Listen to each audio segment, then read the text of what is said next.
ಇಬ್ರು ಶ್ರಾವಕರು ಬಂದು ನಿವೇದನೆ ಮಾಡ್ಕೊಂಡು ಆಚಾಶಿ ರಾಮಪ್ಪ ಗುರು ಅಜ್ಜಂದ ಒಂದ್ 30 ಗುಂಟೆ ಜಾಗ ಆತೈತ್ರಿ, ಅವನ್ ಭಾವ ಆಗೈತ್ರಿ, ಅಲ್ಲಿ ಹುಲ್ಲು ಹತ್ತೈತ್ರಿ, ಮತ್ತೆ ಯಾರಿಗೋ ಮಾಡ್ಕೊಳಕ್ ಕೊಟ್ಟಂತ ಈಗ ಭಾವ ಆಗೈತಿ ಗೋಶಾಲ ಆಗಂತೆ, ಅದ ಹುಲ್ಲ ಗೋಶಾಲ ಕೊಡ್ತು ಹುಲ್ಲು ಒಯ್ದು ಅವ್ರ ಕಾಯ ಮಾಡ್ಕೊಂಡ್ ಮಾಡ್ತೇನೆ. ಅದ್ರ ಮುಂದಿನ ಭಾವ ಆಗಿ ಆ ವ್ಯಕ್ತಿ ಅಂತಾನಂತ 30 ಗುಂಟೆ ನಾ ಗೋಶಾಲಾಕ್ ಬದ್ರಿ ಬಡ್ದು ಕೊಡ್ತು ನಾವು ದಾನ್ ರೂಪ ತಗೋಲಿ ಅಂತ. ಹೇಳ್ರಪ್ಪ, 1 ಗುಂಟೆ ಸಲುವಾಗಿ ಬಡ್ದ್ಯಾ ಸಾಯು ಮಕ್ಕಳನವ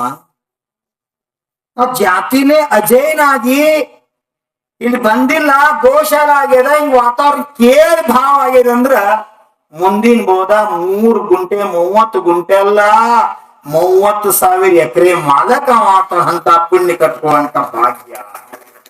ಯಾಕಂದ್ರ ಶಾಸ್ತ್ರ ಹೇಳ್ತದ, ಕರೋಡಪತಿ 1 ಕೋಟಿ ದಾನ ಮಾಡೋದು ದೊಡ್ಡ ದಾನ ಅಲ್ಲ, ದುಡಿದು ತಿನ್ನು ಮನುಷ್ಯ 108 ರೂಪಾಯಿ ಕೊಟ್ರ ಅದು ಕೋಟಿಗಿಂತ ಹೆಚ್ಚಿನ ದಾನ ಅನ್ಸ್ಕೊತದ, ಶ್ರಮ ಪಟ್ಟ ತಾ ಗಳಿಸಿದ್ದಿರ್ತದ ಅಂತ ವಿಚಾರ ಮಾಡಿ. ಎಂತ ಮನುಷ್ಯರು ಬಳಸ್ತಾರ. ತಿನ್ನಾಕ ಮನ್ಯಾಗ ಅಡಿಗೆ ಮಾಡಾಕ ಹೇಳ್ತಿಲ್ಲ, ಮಗ ನೋಡ್ರ ಮಂದ ಬುದ್ಧಿ ಮಗ ಅತಿ ಶಿವು, ಆ ಮಂದ ಬುದ್ಧಿ ಮಗೊಂದ ಮದುವೆ ಆಗವಲ್ತು, ಯಾರು ಹಣ್ಣು ಕೊಡವ್ರ, ದಿವಸ 2 ಹೊತ್ತು ಊಟ ಮಾಡಕ ಮನ್ಯಾಗ ರೊಟ್ಟಿ ಮಾಡವ್ರ, ಅನ್ನ ಸಾರ ಮಾಡವ್ರ ಯಾರಿಲ್ಲ, ಇನ್ನೊಬ್ಬರ ತೆಗೆ ಮಾಡಿಸ್ ತಗೊಳ್ ಪಾಲೈತಿ.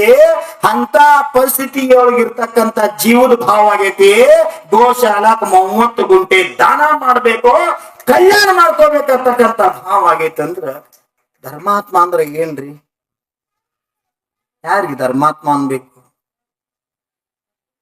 1 ರೊಟ್ಟಿ ಕೈಯಾಗ ಸಿಕ್ಕ್ರ ಮುಂದು ಹಸು ಆಗೈತೆ ಬಂದವ್ರಿಗೆ